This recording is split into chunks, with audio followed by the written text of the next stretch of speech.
Child of God, you have to realize one thing, that the people who are called false pastors today were first true pastors.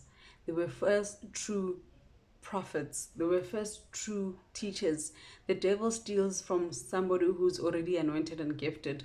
And so we end up now becoming part of those who judge these pastors instead of praying for them. When you decided to leave the church, where your pastor was first a true pastor, and now that you know that he's a false pastor, you just left him. Did you pray for him? Did you engage in prayer for him? Did you intercede for him?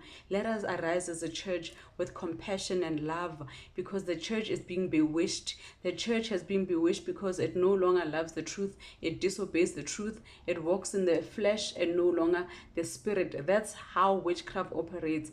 Witchcraft does not have to be anything dramatic or too aggressive. It's as simple as moving a hot church from moving in the spirit to moving in the flesh, where they are lukewarm, where they are against the fence, where they have one foot in, one foot out, where carnality is just dominating the church. That's how you know that witchcraft is now operating.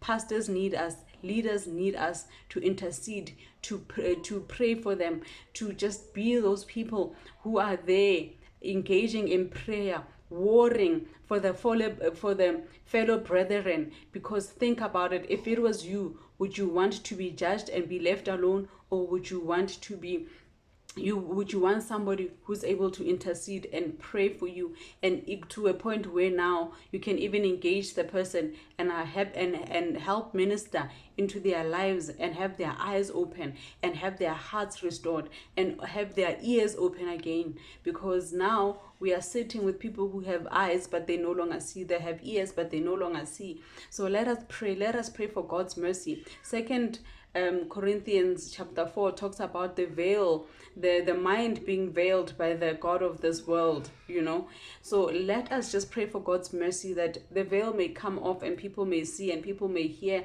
and these leaders may receive Christ again, and they may rise again in the fear of God, and that this witchcraft may completely be lifted off from our presence, from our places of worship, which is not just the church, but even in our own homes. If we can even learn how to intercede in our homes, we will be able to intercede in our churches and not operate in the carnal, where we just judge and leave and run away and quit even relationships that were actually going to be beneficial for our own lives. Arise, church, and no longer judge, but arise in prayer.